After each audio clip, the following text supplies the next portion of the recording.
I will call the first case then.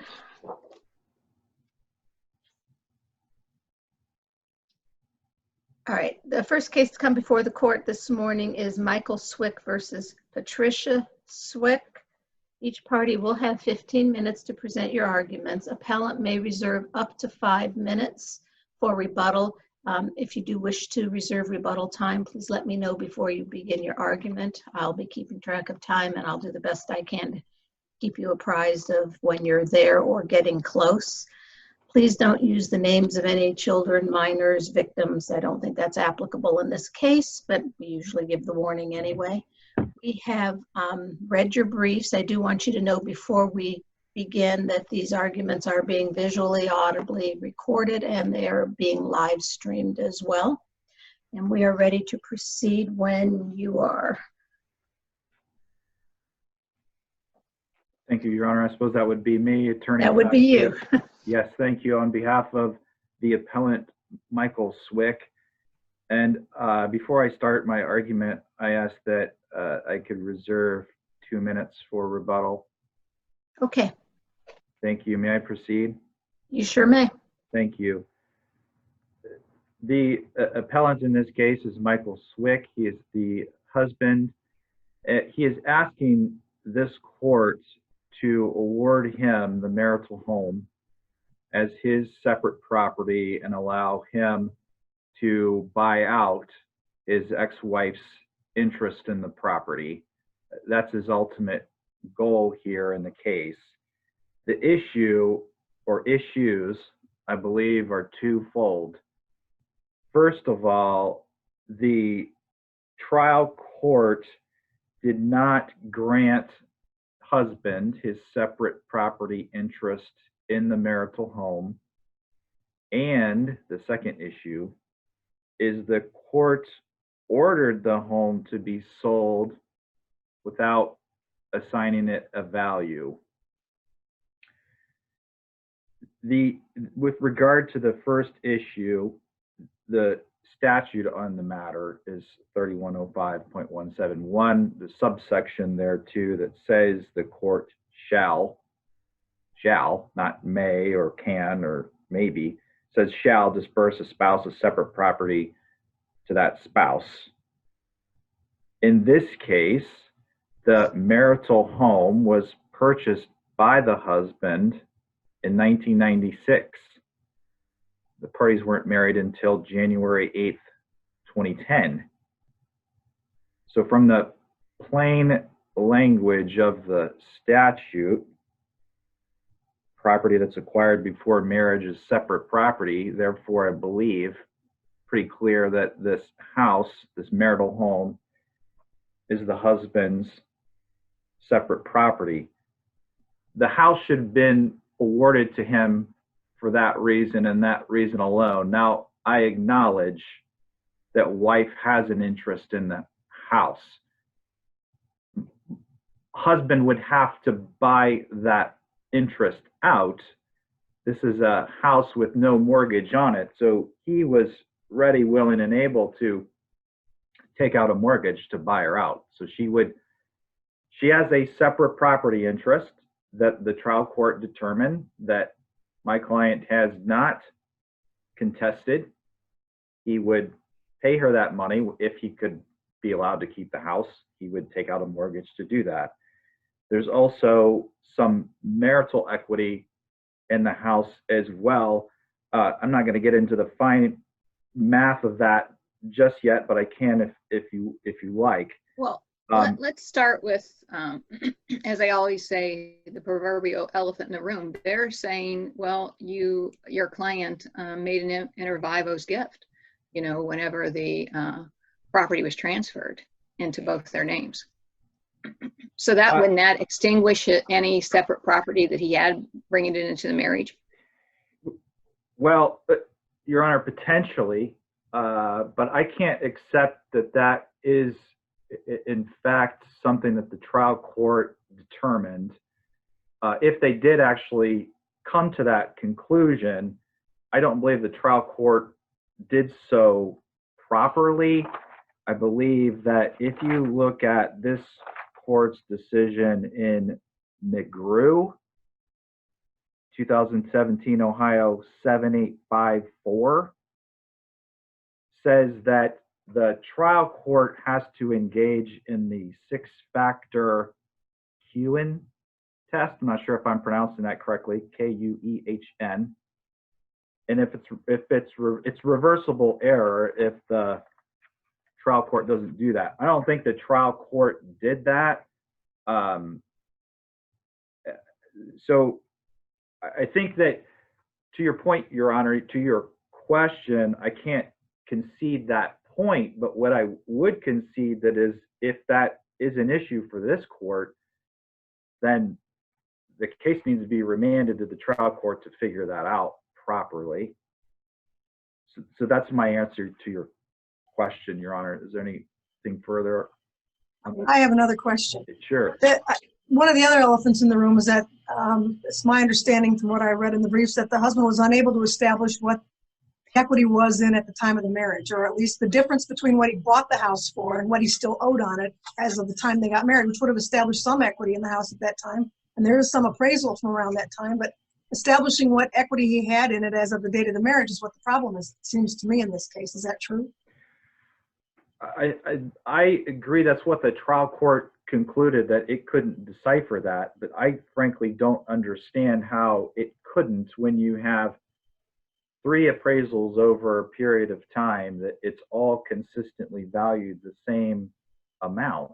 Okay, but what we don't know is what the equity was in as of the date of the marriage. That's what we don't know, and apparently that's what was not able to be established at the trial court level. So if I may flip this around, if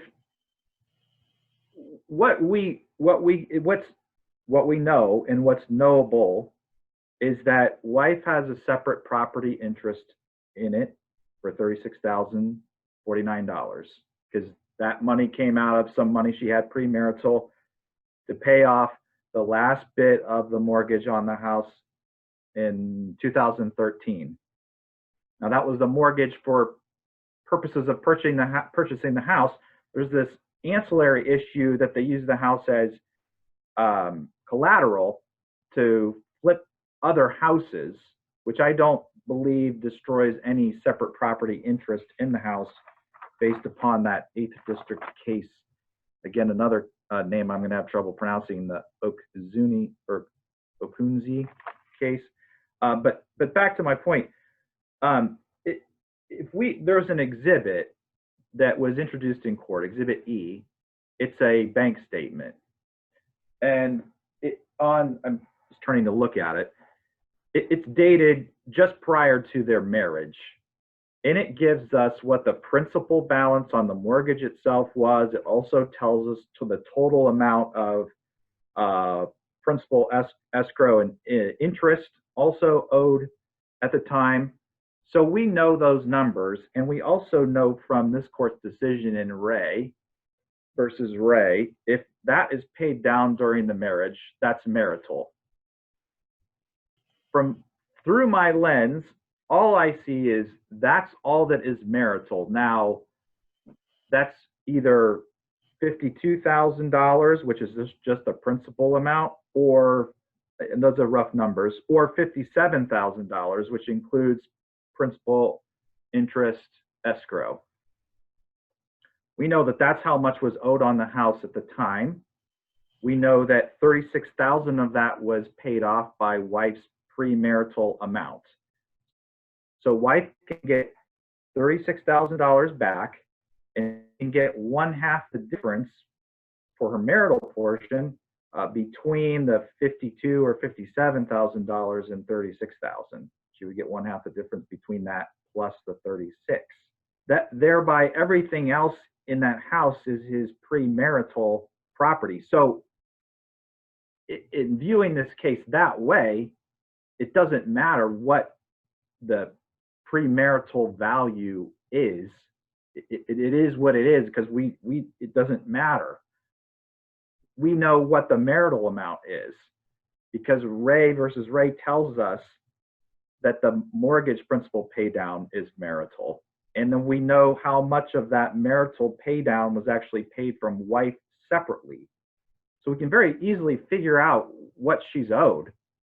That math, I think, is pretty simple. Maybe it requires a little long division. I need a calculator for sure, but I think it's possible to figure out. But back to the point is, the trial court just required the house to be sold, didn't give a value to the house.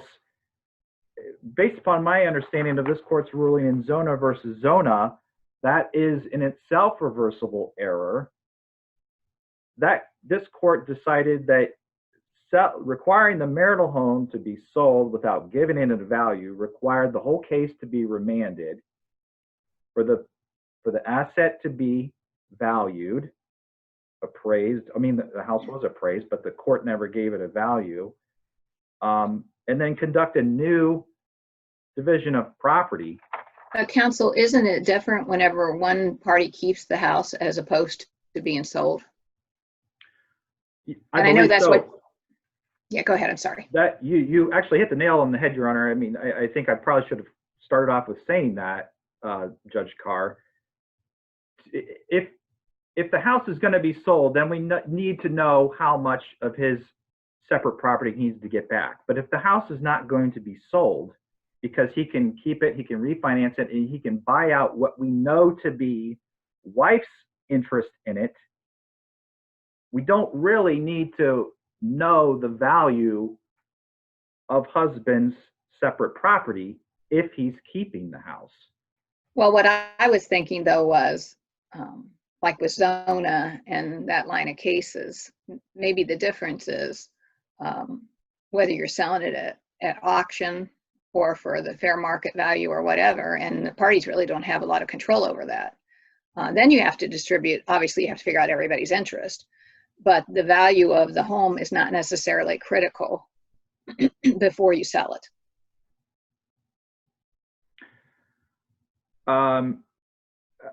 I agree with that, but I don't think that undermines my client's position, because he does wish to keep the house. I think it's, the court didn't say they're punishing him. Of course, I'm not saying that, but it does speak to me as being pecuniary towards husband. If he can't keep the house that he's owned since before they were married, the trial court didn't even give him an opportunity, like 6 months to buy his wife out, and that could have been possible had the trial court assigned a value to the property.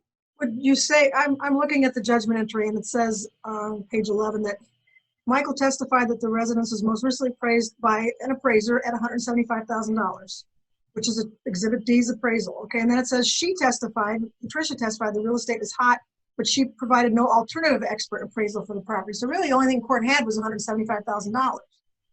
So although the court doesn't come right out and say, the value of the property is $175,000.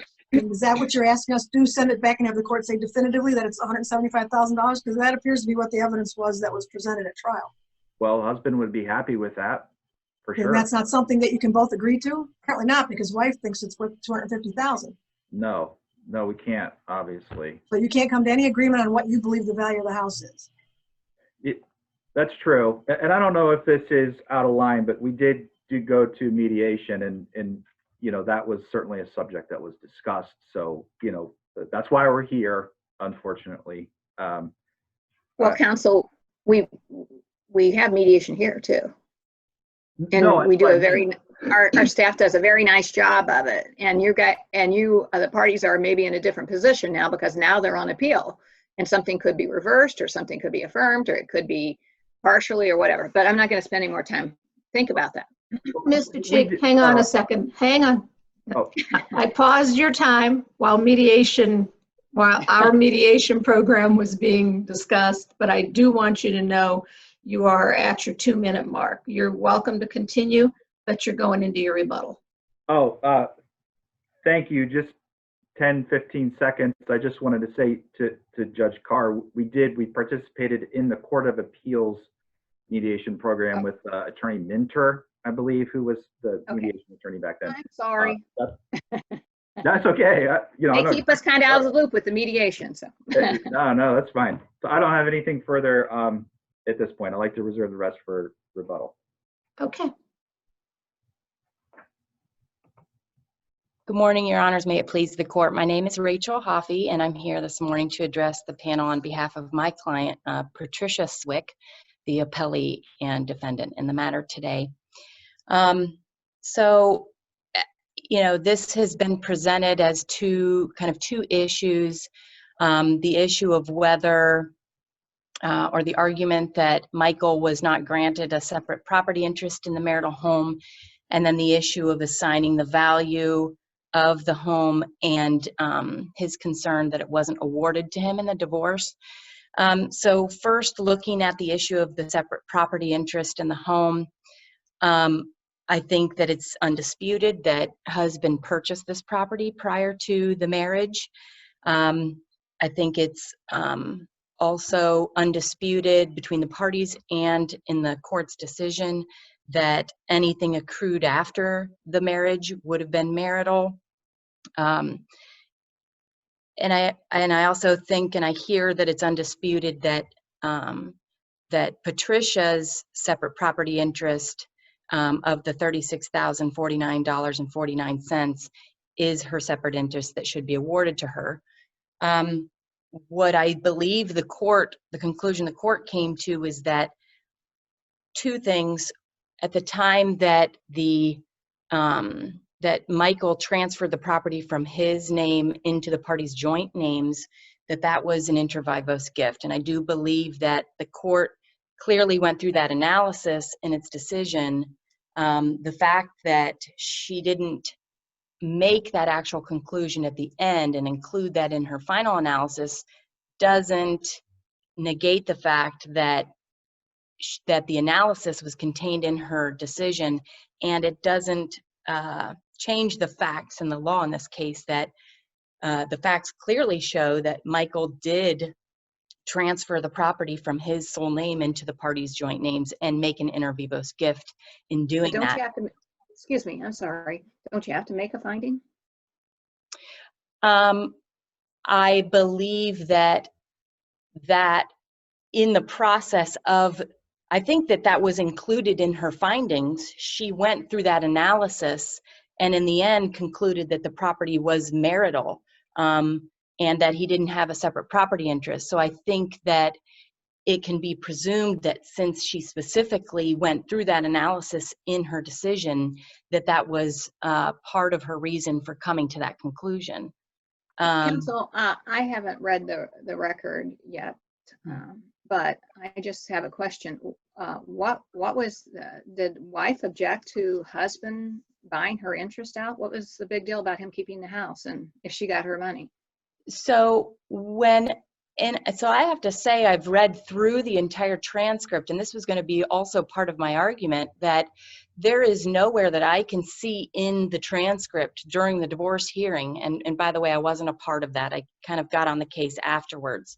But there's nowhere in the transcript where husband is asking for the property to be awarded to him. There's nowhere in the court's decision where the court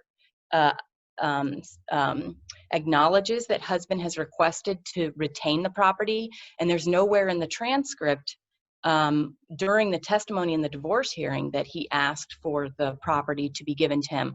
So from my perspective, as I'm reading through the record, it doesn't even appear that was something that the court was to consider, was giving him the property.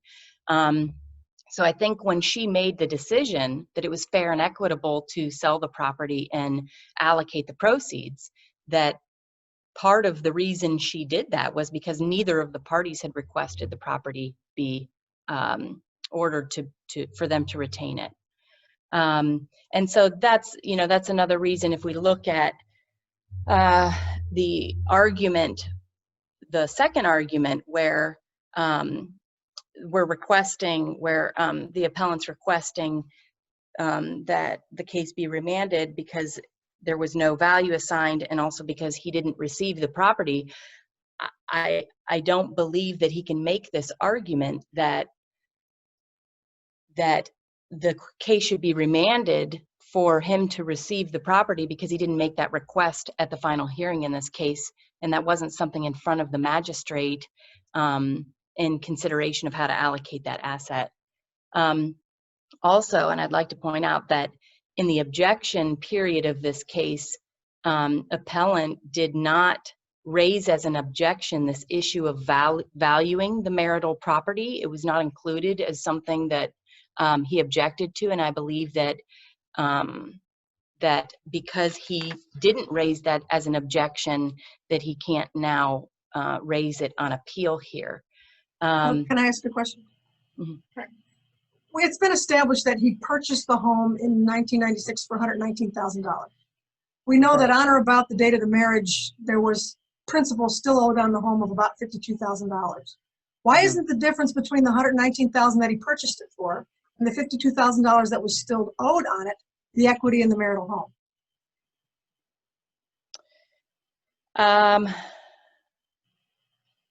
Why is that not the amount of equity? Because I believe that the equity in the home, it depends on the value of the home at the time of either the time of marriage or at the time now of them selling the house.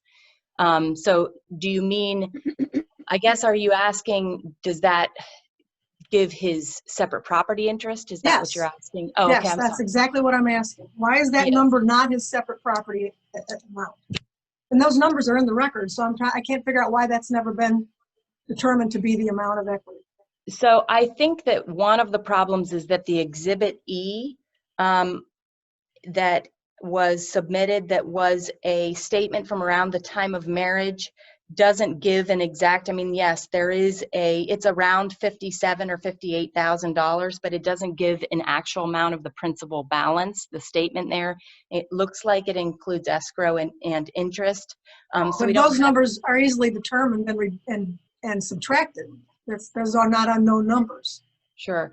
I guess that my client's perspective would be that that is a moot point because of the argument that once Mr. Swick transferred the property to he and his wife's name, he extinguished all of the separate property that he would have had in that property. So the argument of how much of this property would be separate, how much of the interest would be marital, is moot since he absolutely and clearly made a transfer of that property and extinguished his separate property interest and made it marital.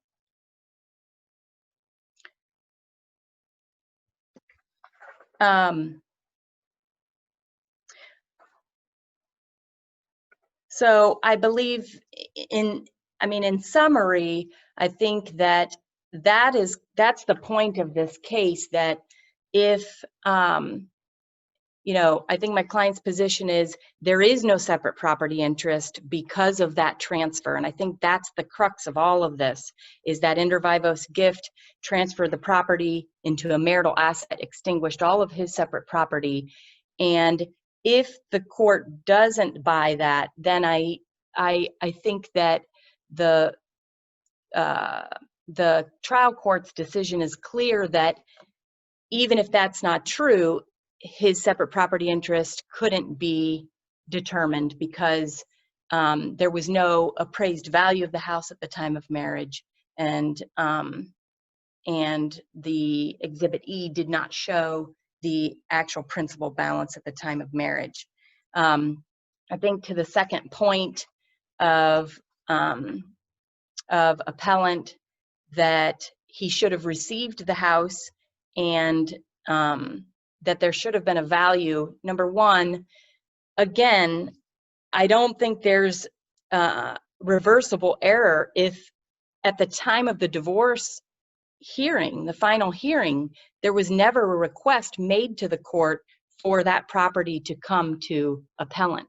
So how can appellant now expect this court to reverse the trial court's decision ordering the property to be sold because the trial court didn't award it to appellant when appellant during that divorce hearing never even requested for that property to be awarded to him. He only made that argument in his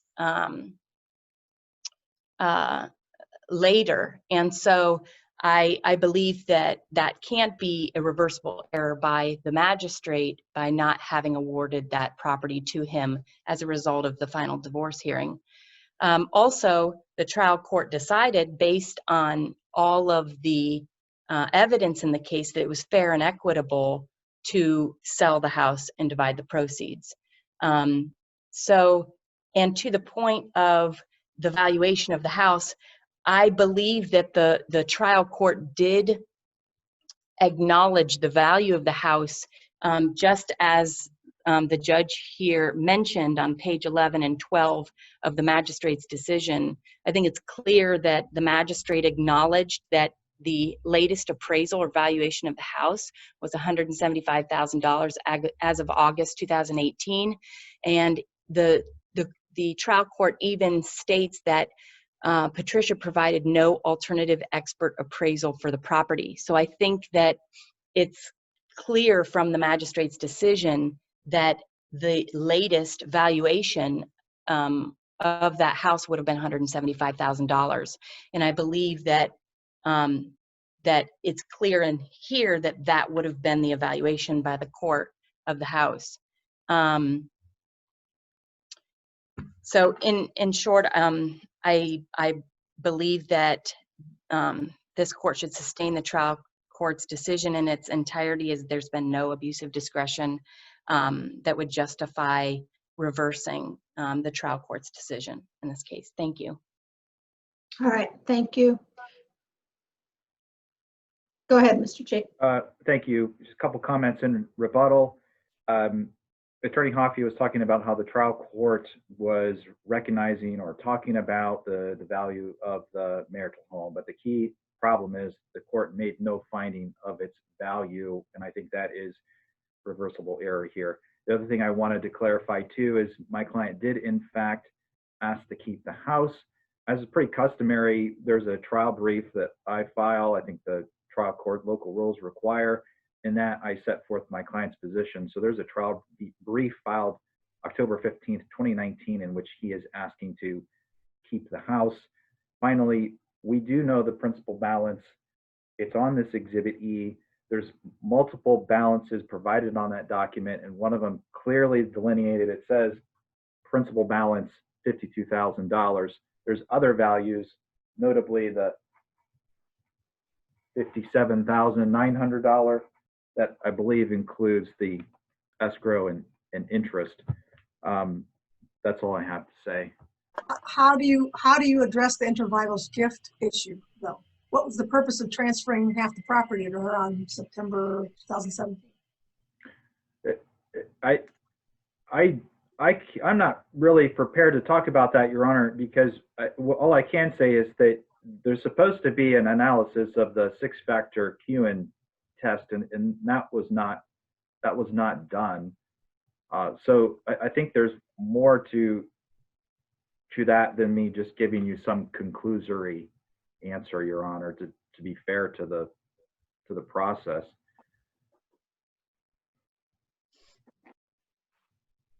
Okay, anything else? No, thank you very much. Thank you. All right, thank you. Appreciate both of your presentations. We will take the matter under advisement, issue a written decision in due course. Really.